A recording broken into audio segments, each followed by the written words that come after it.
Muy buenas noches, buenas tardes, estimados profesores, público en general. Quien les habla es el profesor Hernán Huanca Bravo. Soy profesor de la Educación Básica Alternativa, con muchos años de experiencia. Lo que queremos el día de hoy es trabajar un tema muy interesante sobre alguien que investigué hace poco que se llama Richard Elmore. En sí, la idea de la producción de este video es compartir con todos la palabra defensa del contenido, lo que muy poco se está trabajando en estos tiempos.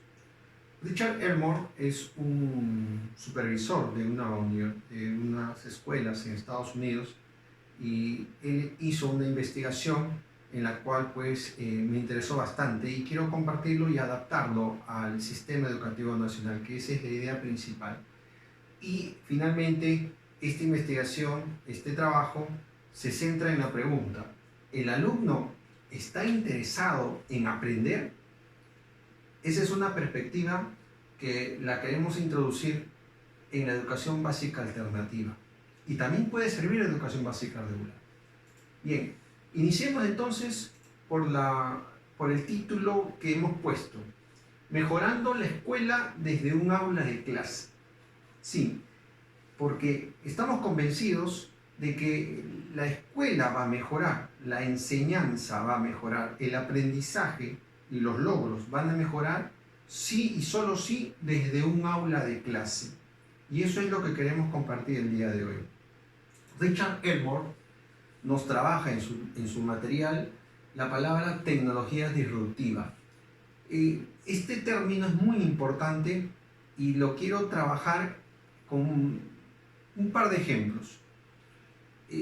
Cuando ingresó la era tecnológica al mundo, en todas las organizaciones, ingresa el sistema de las computadoras y todas las personas tenían que adaptarse a este nuevo cambio, a este nuevo reto. Ese cambio, ese ingreso, se podría llamar tecnología disruptiva, que llega, interrumpe un momento, pero tiene que ser adaptado. No es malo el ingreso de las tecnologías disruptivas, no son malas. Siempre entran y están en constante cambio e ingreso. En estos momentos, por el tema de la COVID-19, el SARS, todos los docentes estamos trabajando clases remotas, clases virtuales. Y esto para muchos no solamente era nuevo, sino era algo que en un futuro muy lejano lo íbamos a poner en práctica. Pero con las nuevas tecnologías todos estamos trabajando y ya nos hemos adaptado en estos par de meses. Y eso podría llamarse también tecnología disruptiva. ¿Ok? Entonces, todas las organizaciones, en todos los campos, políticos, educativos, sociales, industriales, comercio, todos los aspectos, siempre hay tecnologías que ingresan, tecnologías disruptivas. Y Richard Elmore nos dice de que en educación, en su experiencia que él ha tenido, que es parecida a la nuestra, en todos los países pasa lo mismo, se introducen currículos. Bueno, en la experiencia de educación básica alternativa que he tenido en los últimos 20 años, yo he trabajado varios tipos de currículum. Todos hemos trabajado, en la básica regular también. Por ejemplo, en la experiencia que tuve hace 2 años todavía, nosotros usamos este material, este libro, que era Campo de Conocimiento de Humanidades. Acá abarcaba lo que era el área de comunicación con el área de ciencias sociales, y habían temas compartidos en la cual un profesor iba a trabajar el mismo campo, todo este campo del conocimiento de humanidades.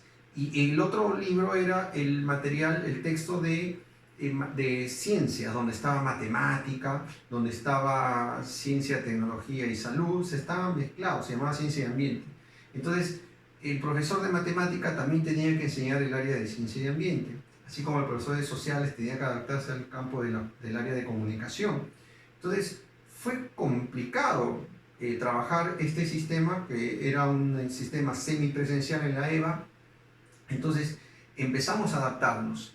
Mucho rechazo hubo al comienzo porque era una tecnología disruptiva, ¿no? Un currículo nuevo es un currículo que entra y primero es rechazado. Eso vamos a explicar luego en paradigmas. Entonces, cuando entró esto, demoramos un tiempo en adaptarnos, lo adaptamos y empezamos a trabajar. Cuando ya estamos en el camino, ya estamos ya trabajando, ya estábamos ya conociendo el material, estamos conociendo a nuestros alumnos, trabajando de esa manera ese currículo, de pronto llega otro.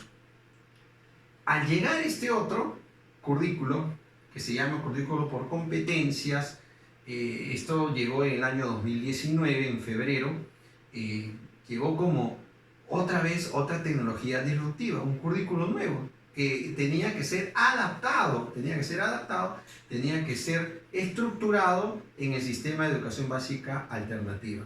Ya tenía unos años el currículo por competencias en la educación básica regular, que ya se estaba trabajando, pero ya con fuerza en la educación básica alternativa llegó.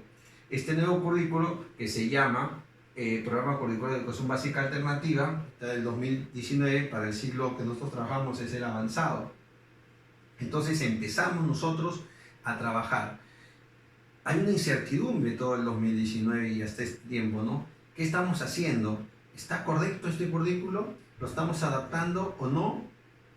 Para Richard Elmore, adoptar un currículo es adoptar un monstruo, dice.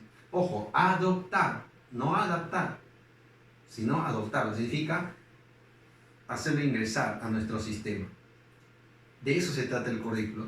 Cuando le preguntamos a Richard Elmore qué cosa es el currículo, él nos define el currículo, cualquier currículo que ingresa nuevo, nos define como un conjunto de prácticas que requiere que las personas piensen y actúen de otra manera. O sea, diferente a lo que hacíamos antes. Es decir, si yo trabajaba el currículo anterior de una manera, vamos a ponerlo, ¿sí? Ya me tengo que olvidar de esa forma de trabajar y pensar y trabajar como me pide el nuevo currículo. Es decir, en otras palabras, olvidarme del trabajo anterior. La pregunta sería para todos ustedes, ¿es válido? ¿Es correcto? Bueno, habría que analizarlo. Y yo lo que quiero el día de hoy, es analizar esa tecnología disruptiva llamada currículo en la educación básica alternativa, si le sirve para educación básica regular en general, pero basándonos en Richard Elmore. ¿Y en qué nos basamos aquí? Nos basamos en la práctica docente, en la práctica pedagógica, o sea, en la enseñanza-aprendizaje. Richard Elmore dice que ahí está la esencia de la educación, y es cierto. Pero la práctica pedagógica no solamente es preocuparnos por el profesor, no solamente es preocuparnos por el alumno, no solamente es preocuparnos por el contenido, el qué voy a enseñar, sino tenemos que preocuparnos en la relación de los tres. ¿Ok? Los tres. ¿Cómo los tres? Es decir, docente, estudiante, contenido. O contenido, estudiante, docente, o estudiante, contenido, docente. Esta pirámide se le va a llamar el núcleo pedagógico. ¿Ok? Esto es muy importante que lo entendamos, profesores, porque el núcleo pedagógico va a darnos un resultado que viene a ser la tarea. Ese gran problema que tienen los estudiantes de cualquier nivel, inicial, primaria, secundaria, básica regular, básica alternativa, de la universidad. Siempre los problemas surgen en la tarea. Entonces, para Richard Elmore, el núcleo pedagógico no puede ser trabajado de manera aleatoria, uno por separado, sino la combinación de los tres elementos. Una vez que combinamos los tres elementos, estamos haciendo una práctica pedagógica. Y el resultado de la combinación sería la tarea de aprendizaje. Algunos le llaman tarea efectiva, que también vamos a hacer un punto esencial en eso. ¿En qué se basa Richard Elmore? Se basa mucho en la filosofía. Y acá insisto, todo currículo que ingrese a una nación, a un país, tiene que tener una base filosófica, ontológica, psicológica también. No solamente puede ser porque el mundo está cambiando y también tengo que cambiarlo. Entonces, ahí es donde viene la idea filosófica de Elmo. Él dice que el yo representa al docente, el tú representa al estudiante y el ello representa al contenido. Es decir, yo, docente, tú, alumno, y ello, el contenido, los tres juntos me darían el núcleo pedagógico. Esa es la base filosófica de la práctica, en este caso el núcleo.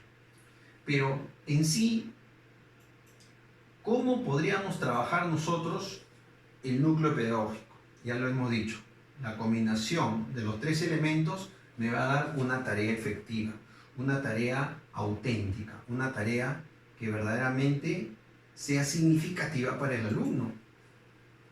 Y la pregunta es ¿cómo? ¿Cómo puedo hacer de que la tarea sea efectiva, de que la tarea sea auténtica? El trabajo efectivo de la práctica docente no es lo que el profesor quiere que el alumno haga.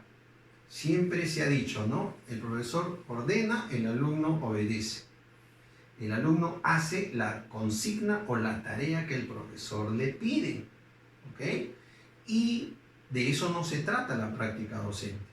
La práctica docente tampoco trata en lo que el currículo nacional me va a decir. En cualquier país siempre hay un currículo, pero no se trata, según Elmore, no se trata de que nosotros los profesores hagamos cumplir lo que dice fielmente el currículo.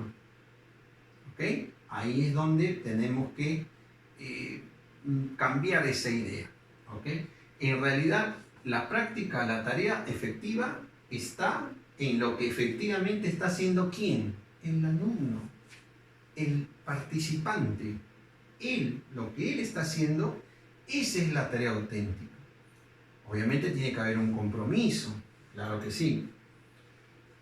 Elmore nos pone varios ejemplos y muchos de nosotros tenemos también ejemplos en nuestra experiencia, en nuestra práctica profesional, docente. Por ejemplo, cuando nos entregan, antiguamente nos enseñaban química, ¿se acuerdan? Y el profesor nos decía, memoriza la tabla periódica y ese va a ser el examen. Entonces, la idea no es memorizar, esa es una orden del profesor y todos tenían que memorizar, pero no se trata de memorizar, sino que se trata de comprender los procesos químicos. O sea, ¿para qué me sirve un peso atómico o en todo caso un elemento químico? ¿Para qué sirve? ¿O por qué? ¿Cuál es la importancia de aprender una tabla periódica? Entonces, ahí nos estamos viendo nosotros que no se trata de la tarea que se haga, que porque tienes alto nivel te voy a dar más ejercicios de matemática. Por ejemplo, en el caso nuestro, trigonometría, ¿se acuerdan? Solo se enseñaba en quinto, ahora se enseña más adelante, más jóvenes están aprendiendo. O sea, no se trata de cargar la cantidad o usar la memoria o cantidad de ejercicios o cantidad de tareas. No se trata de eso. Lo que se trata es de hacer entender al alumno que debe haber un compromiso. Obviamente, ese compromiso está en la tarea auténtica. ¿Y de dónde sale la tarea auténtica? Ajá, a ver, volvemos a recordar. Acá lo ponemos para que lo entendamos. La tarea auténtica me va a salir de los tres elementos que hemos citado. ¿Cuáles son los tres elementos? A ver, veamos. Los tres elementos son, primer elemento, el alumno, acuérdense. Segundo elemento sería el docente. Y el tercer elemento sería el contenido. Ahí está. Entonces tenemos tres elementos. Y de la combinación de estos tres elementos me saldría, ¿qué cosa? La tarea auténtica. La tarea auténtica. ¿Y cómo se le llama a estos tres elementos? Ajá, se le llama núcleo, acá está, núcleo pedagógico. Muy bien, núcleo pedagógico. ¿No? No se olviden, es en base a la experiencia de Richard Elmore, que nos trae esta tarea efectiva, tarea auténtica. ¿Ok? Siempre alumno, contenido y docente. Entonces, ¿en qué se basa Richard Elmore para hablar del núcleo pedagógico? Richard Elmore trabaja en base a 7 principios. Vamos a citar uno a uno porque esa es nuestra fundamentación de defender el contenido que nosotros tenemos en base a nuestras experiencias, porque todos tenemos experiencia y esa experiencia no puede quedar en el pasado y el nuevo currículo va a venir y va a abordar todo lo que hemos hecho. No puede ser. Por eso, si cualquier currículo que llegue, cualquier innovación que llegue, tiene que llegar a desarrollar los 3 elementos. No puede solamente basarse en contenido. Tampoco solo puede basarse en docentes. Tampoco solo en alumnos, sino en los 3 elementos. ¿Ok? Entonces, ahora mire. El primer principio dice, los incrementos en los aprendizajes de los alumnos ocurre solo como consecuencia de la mejora ¿de qué? De los contenidos. Ajá, muy bien, vamos a mejorar los contenidos. Un alto nivel de contenidos en matemática, en comunicación, en desarrollo personal ciudadano, en ciencia, tecnología, en todas las áreas vamos a elevar los contenidos.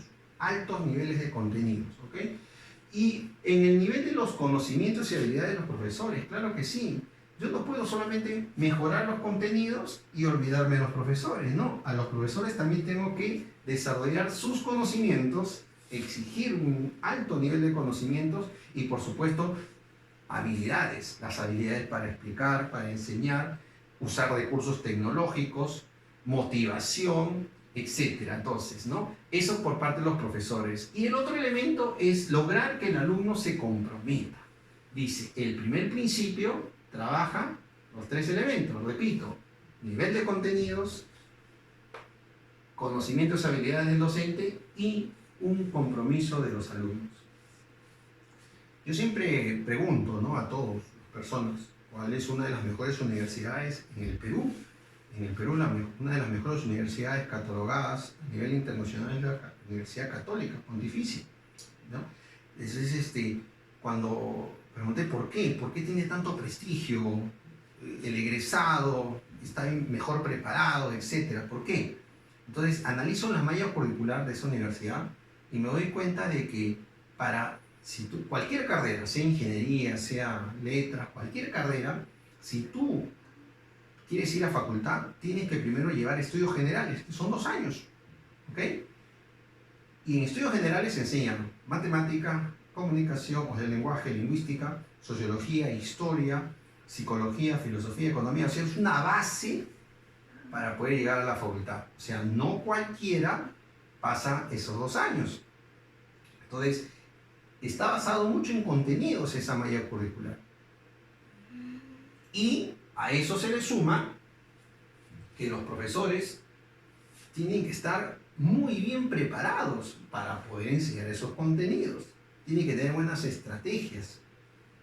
En educación básica regular como alternativa, fue interesante cuando entró esta estrategia de que el profesor desarrolle una clase trabajando los conocimientos previos con los conocimientos nuevos.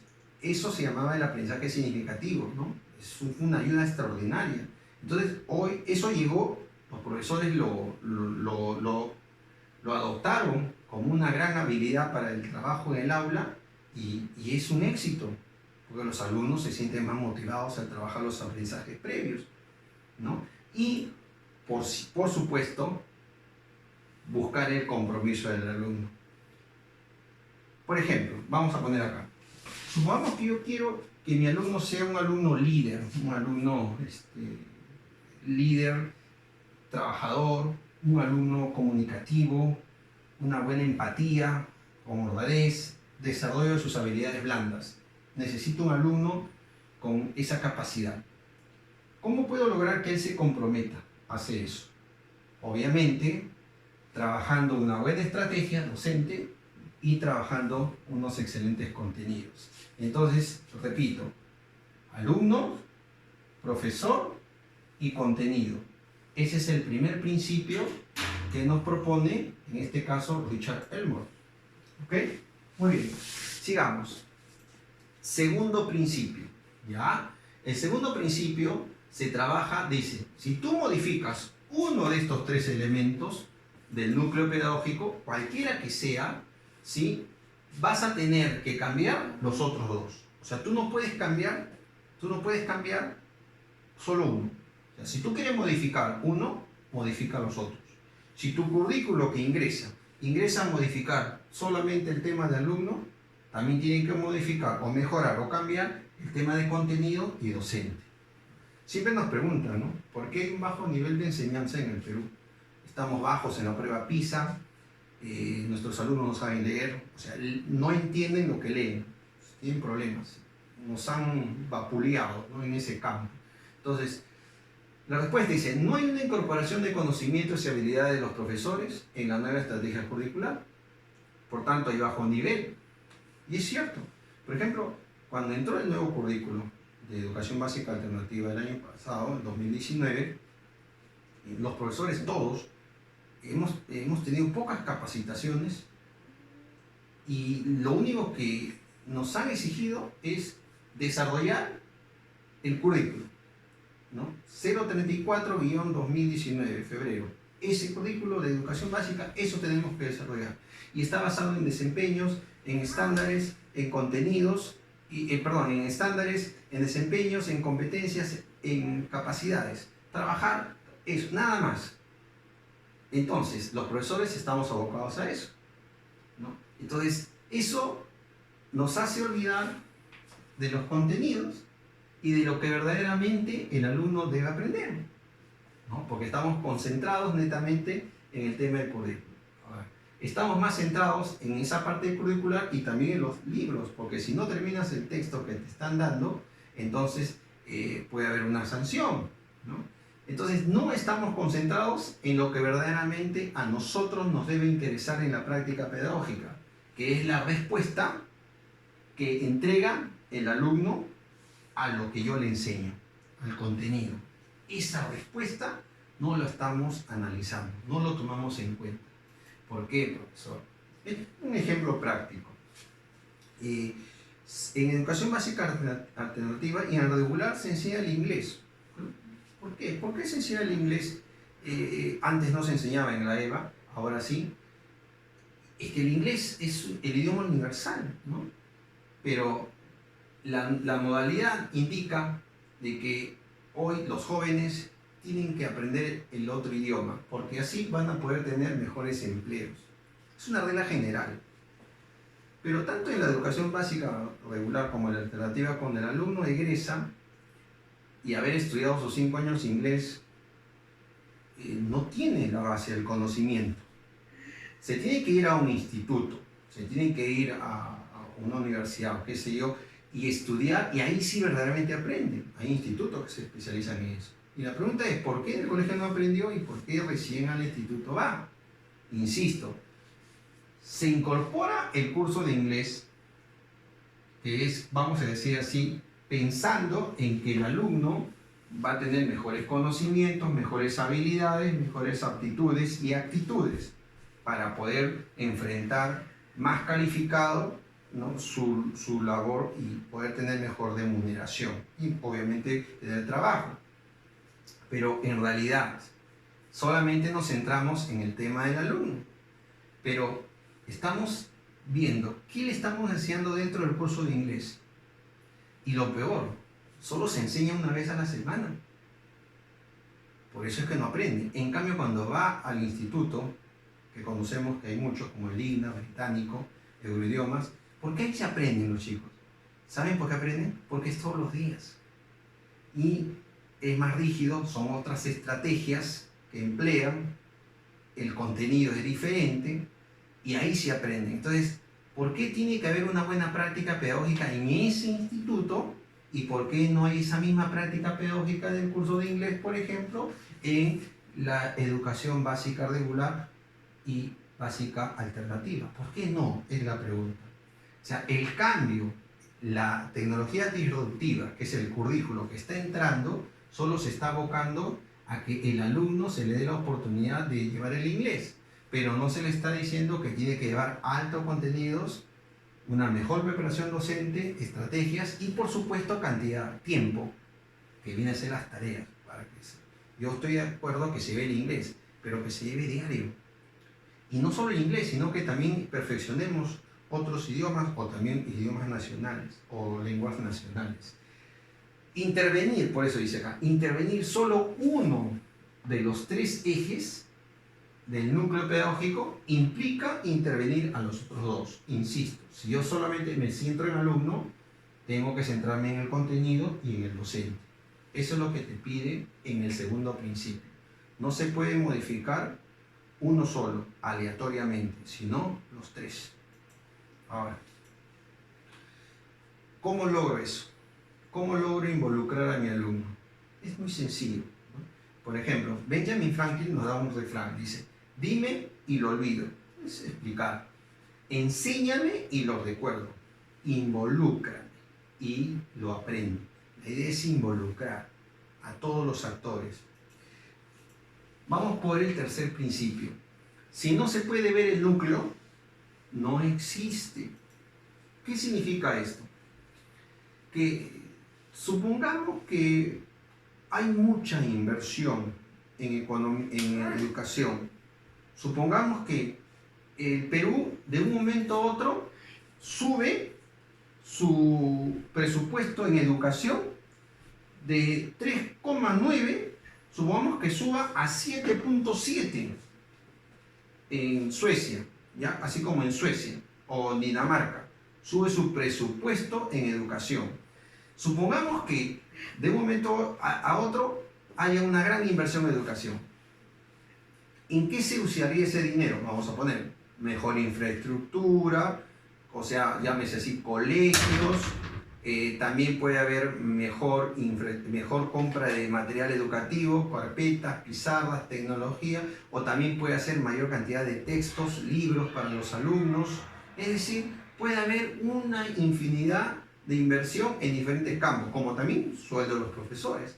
Pero el detalle es, esa inversión, si no se invierte en los tres elementos del núcleo pedagógico, según Richard Elmore, dice, no existe. Es decir, si no se ve el núcleo en esa inversión, o sea, si la inversión no va al núcleo pedagógico, es en vano.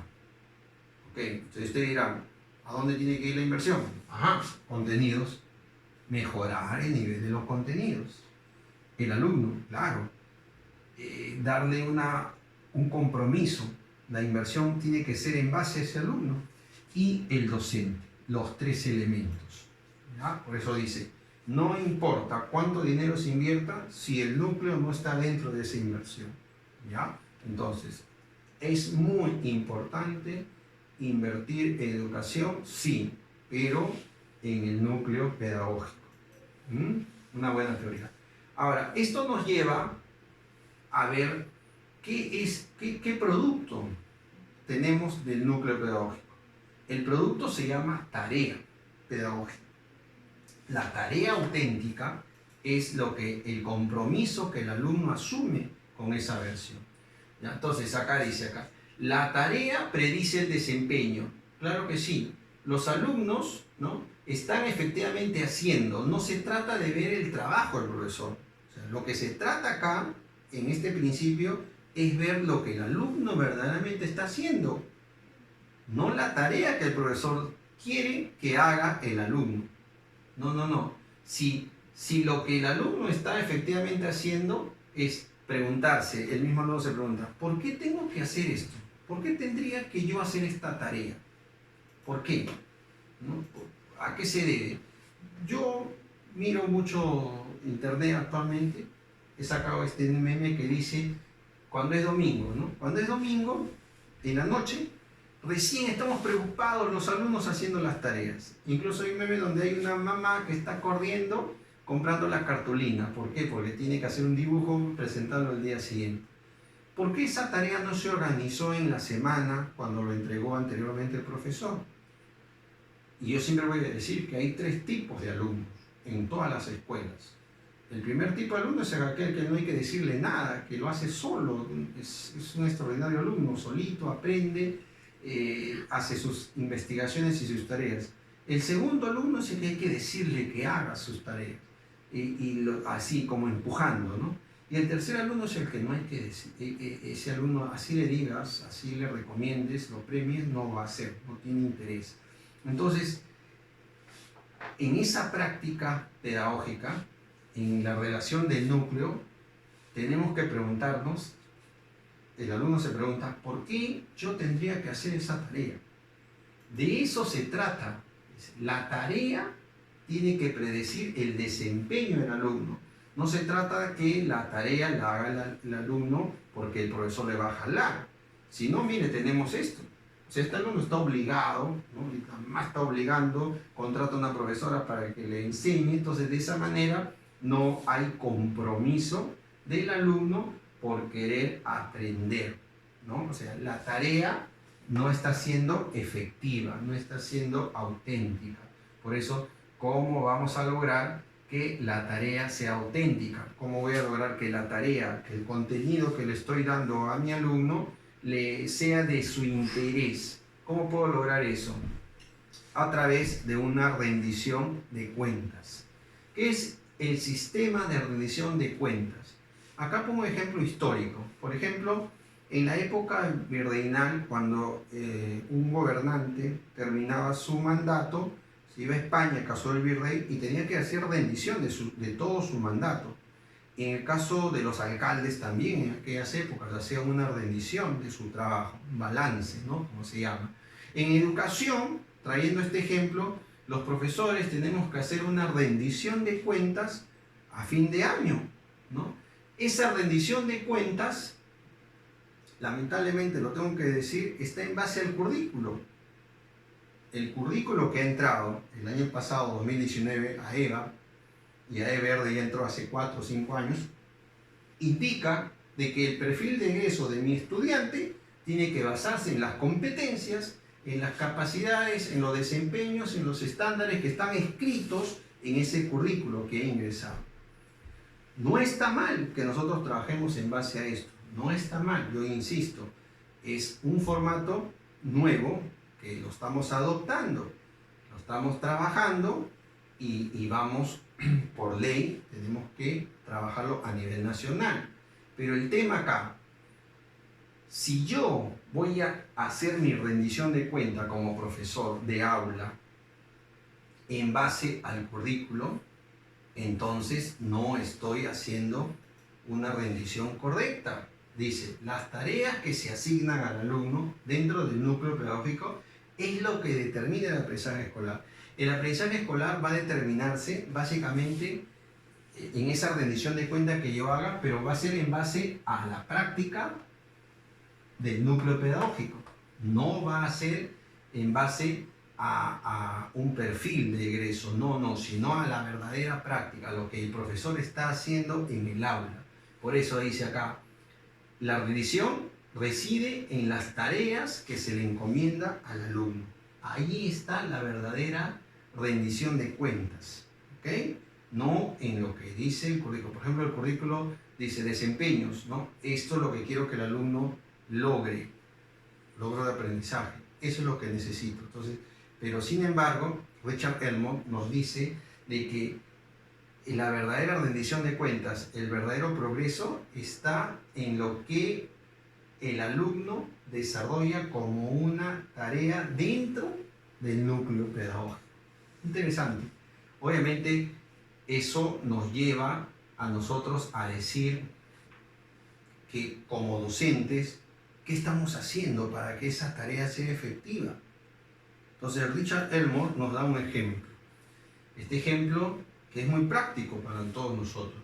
¿Qué vemos acá? Son doctores, son médicos, que lo que están haciendo acá es una junta médica y están discutiendo sobre algún paciente que tiene algún problema de salud y ellos escogen la manera, si hay que intervenirlo quirúrgicamente, cómo hacerlo. O sea, se hace un estudio, ¿ok? Trabajan en conjunto. Por eso la práctica médica es muy importante. ¿Por qué? Porque trabajan individualmente, la decisión es de uno solo, no, sino que es grupal, ¿ok? En educación, esta práctica en los últimos 2 años se ha ido implementando. En nuestro caso, por ejemplo, nosotros trabajamos 24 horas antes, ¿no? Entonces, sin embargo, ahora estamos trabajando 30. ¿Por qué? Porque 4 horas son de trabajo colegiado, es decir, nuestras juntas docentes, como se llama juntas médicas, nosotros llamamos trabajo colegiado, pero es igual, son juntas docentes. Pero acá me detengo. ¿Qué dice el sexto principio de Richard Elmore? Aprendemos a hacer el trabajo haciendo el trabajo, no esperando que venga otra persona a decirme, oye, haz este trabajo de esta manera, ¿no? No diciéndole a otras personas que hagan el trabajo por nosotros. No, la práctica está en el aula, nosotros, ¿no? Pero lamentablemente, por ejemplo, cuando se implementó el currículo el año pasado, aproximadamente son 4, máximo habrán sido 5, menos, reuniones que tuvimos con especialistas que vinieron a capacitar a los profesores.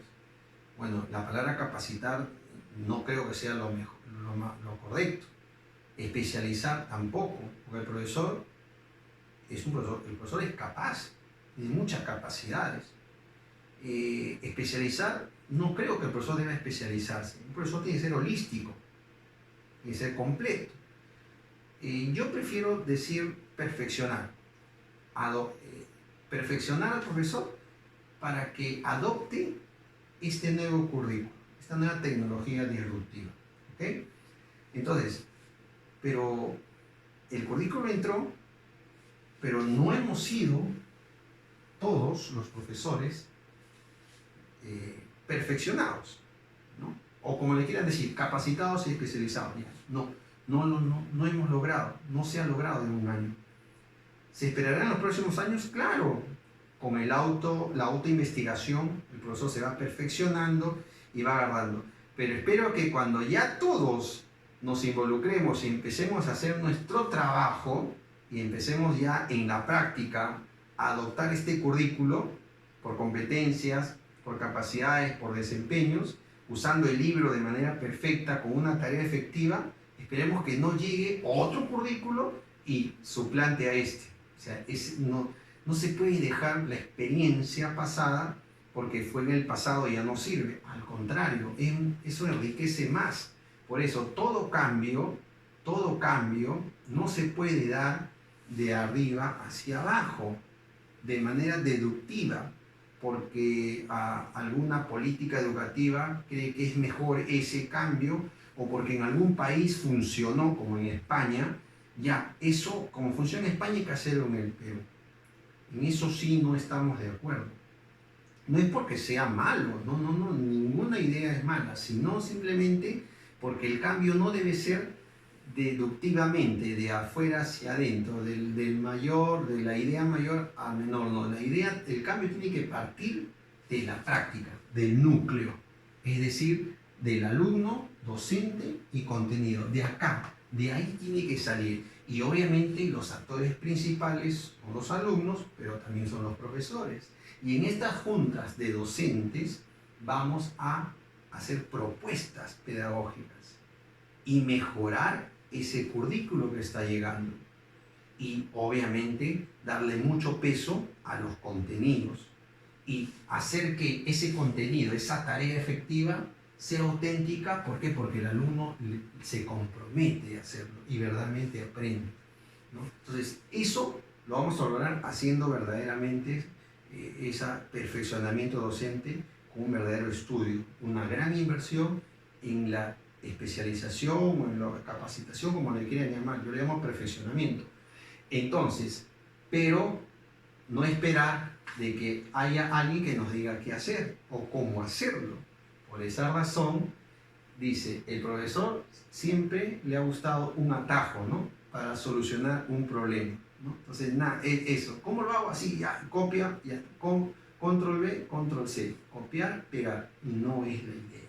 La idea es que nosotros mismos, como profesores, hagamos una producción. Por ejemplo, si nosotros los profesores de todas las escuelas,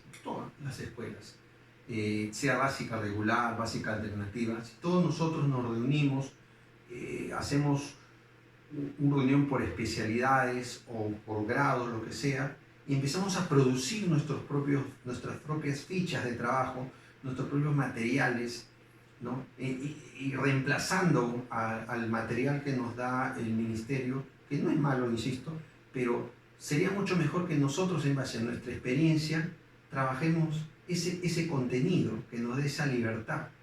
Y entonces sería mucho mejor, se ahorraría mucho dinero el Estado, ¿no? Eso sería. Entonces, el profesor necesita hacer, ¿qué cosa? Un verdadero trabajo pedagógico grupal, es decir, colegiado, como le llamen, una junta para centrarnos en el núcleo pedagógico. No por haber hecho el trabajo alguna vez en el pasado y no contratando a un experto, dice acá, eso dice Richard Elmore, no contratando a un experto que pueda actuar como sustituto de nuestros conocimientos acerca de cómo hacer el trabajo. Insisto, Richard Elmore dice, profesor, nadie puede venir a decirte cómo hacer tu trabajo. Tú sabes hacer tu trabajo. Solamente tienes que concentrarte en adoptar el nuevo currículo, pero ese nuevo currículo tiene que entrar basado en estos tres elementos. Preguntemos, ¿este currículo que he ingresado trabaja los tres elementos? ¿Trabaja contenido, alumno y docente? ¿Nos permite hacer una tarea auténtica? Ahí es donde viene el análisis de ese nuevo currículo. ¿Y por qué les digo eso? Porque el séptimo principio y el último de Richard Elmore nos indica que nosotros tenemos que hacer una descripción. Claro, en esas juntas de profesores nosotros tenemos que hacer 3 pasos. Y hay que ponerlo en práctica, hay que hacerlo.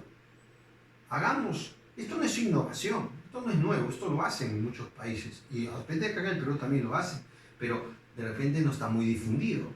Primero, tenemos que hacer un poderoso análisis descriptivo. ¿Qué significa eso? Que primero hay que hacer una observación, usar el método científico con nuestros alumnos, es decir, las aulas tienen que ser observadas. Por ejemplo, un profesor de un área podría observar la clase de otro profesor, de un colega, de esta manera analizar cómo es el desempeño de los alumnos en esa clase con ese profesor. ¿Qué recursos usa este profesor? ¿Qué habilidades tiene? Y eso hace que enriquezca la práctica docente.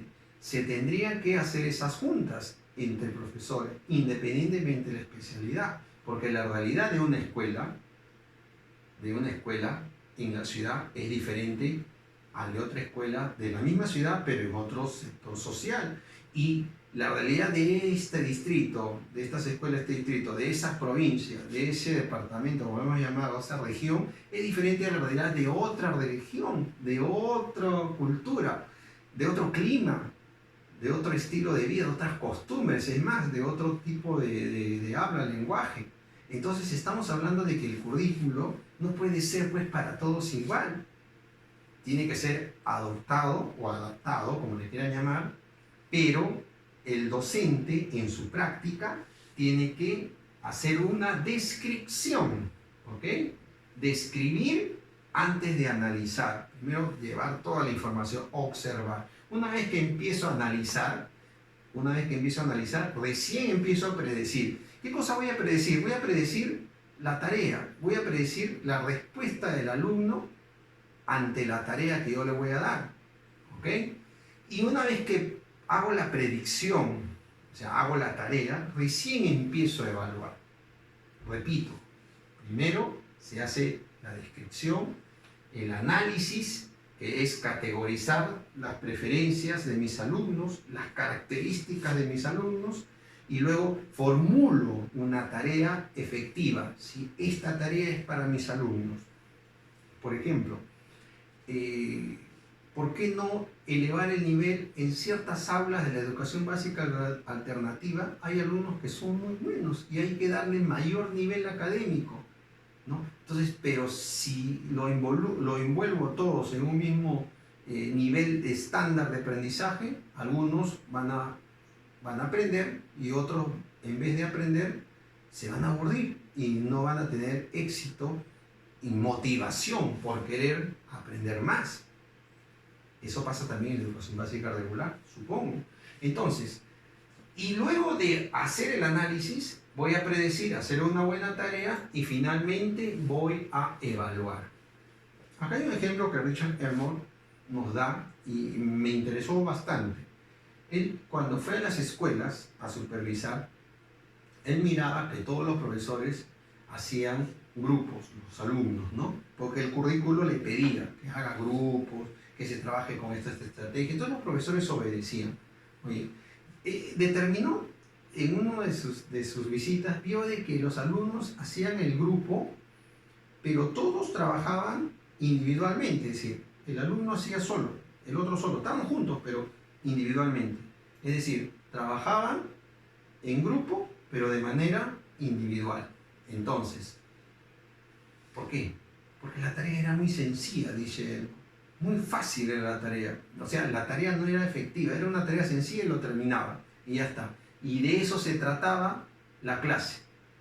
Entonces, lo que dice Richard Elmore es que el profesor, si vas a hacer el grupo, hazle una tarea efectiva que sea de alto nivel, que tenga un alto nivel de los contenidos, para que demande algo más cognitivo en el alumno, ¿no? Entonces, no podemos hacer una tarea fácil o sencilla, sino que sea una tarea, aparte que asuma un compromiso del alumno, que sea una demanda cognitiva con mayor compromiso del alumno, ¿no? Tenemos que hacer en este principio estas tres acciones, ¿no? Este es lo que nos demanda la práctica docente, práctica pedagógica en base a este tridente. Espero que haya sido de su agrado esta propuesta de Richard Elmore, que lo traigo acá a compartir con ustedes. Y esperemos que sigamos compartiendo más videos y los conmino a ustedes a que también desarrollen alguna teoría educativa y la promulgamos en este canal. Muchas gracias.